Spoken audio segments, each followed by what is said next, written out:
বাংলাদেশের রাজনৈতিক অঙ্গনে এক নয়া মেরুকরণের আভাস মিলছে। অন্তর্বর্তীকালীন সরকারের প্রধান উপদেষ্টা ডক্টর মোহাম্মদ ইউনূস এবং বিএনপির ভারপ্রাপ্ত চেয়ারম্যান তারেক রহমানের লন্ডন বৈঠকের পর। তবে এই বৈঠকে ঐতিহাসিক ও ফলপ্রসূ হিসাবে আখ্যায়িত করেছে বিএনপি, যা দেশের গণতান্ত্রিক প্রক্রিয়ায় জনগণের আস্থা ফিরিয়ে আনতে গুরুত্বপূর্ণ ভূমিকা রাখবে বলে দলটির প্রত্যাশা, যা জাতীয় নির্বাচনের প্রয়োজনীয় ও জনগণের আকাঙ্ক্ষাকে সফলভাবে উপস্থাপন করেছে। দলের ভাষ্যমতে বহুল প্রতীক্ষিত এই বৈঠক বিএনপির কূটনৈতিক উদ্যোগের একটি গুরুত্বপূর্ণ মাইলফলক। এতে স্পষ্ট হয়েছে যে দলের নেতৃত্ব জনগণের আকাঙ্ক্ষা বাস্তবায়নে এবং একটি গ্রহণযোগ্য নির্বাচনের লক্ষ্যে অবিচল রয়েছে।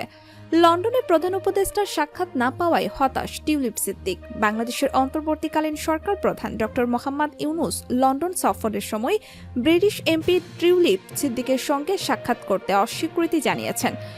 তার কারণ, বাংলাদেশে প্লট ও ফ্ল্যাট কেলেঙ্কারি সহ নানা অনিয়ম দুর্নীতির অভিযোগে মামলা ও তদন্তের মুখে থাকা ক্ষমতাচ্যুত প্রধানমন্ত্রী শেখ হাসিনার ভাগ্নি ও ব্রিটিশ এমপি টিউলিপ সিদ্দিক শেষ পর্যন্ত লন্ডনে অন্তর্বর্তী সরকার প্রধান অধ্যাপক মোহাম্মদ ইউনূসের সাক্ষাৎ পাননি। তাই লন্ডন সফরে ইউনূসের সঙ্গে দেখা না হওয়ায় হতাশা প্রকাশ করেছেন। ডক্টর ইউনূসের বিকৃত দেখিয়ে লন্ডনের রাস্তায় ডক্টর ইউনূসের হোটেলের সামনে দিয়ে চক্কর দিচ্ছে। সেখানকার পুলিশ সেগুলোর ছবি তুলে বুড়ো আঙুল দেখিয়ে ধন্যবাদ দিচ্ছে। খুবই ইন্টারেস্টিং। তার মানে এই ধরনের ঘটনা ইংল্যান্ডে কখনো ঘটেনি। এছাড়া ইউনূস অভিযোগ করেন, শেখ হাসিনা দীর্ঘ 16 বছরের শাসনে রাষ্ট্র ক্ষমতাকে আত্মীয় স্বজন ও ঘনিষ্ঠজনদের লুটপাটের সুযোগে রূপান্তরিত করেছিলেন। তার ভাষায় এটা ছিল বড় ধরনের এক লুটপাট প্রক্রিয়া।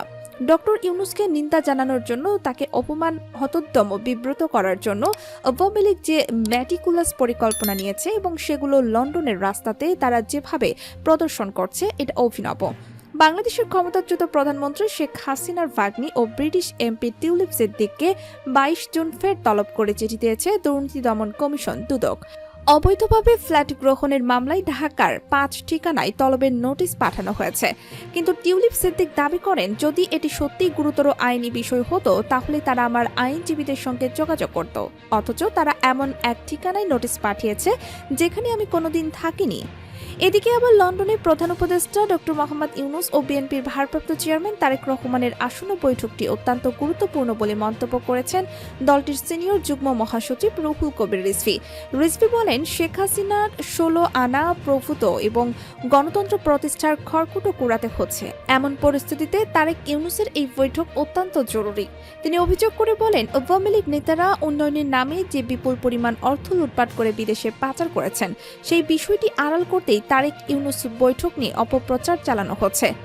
আজ এ পর্যন্তই। আবারও দেখা হবে নতুন কোনো প্রতিবেদনে। সে পর্যন্ত সবাই ভালো থাকুন, আমাদের সাথে থাকুন, আর আমাদের আপডেট সব ভিডিও পেতে আমাদের চ্যানেলটি সাবস্ক্রাইব করে বেল বাটনটি ক্লিক করে রাখুন।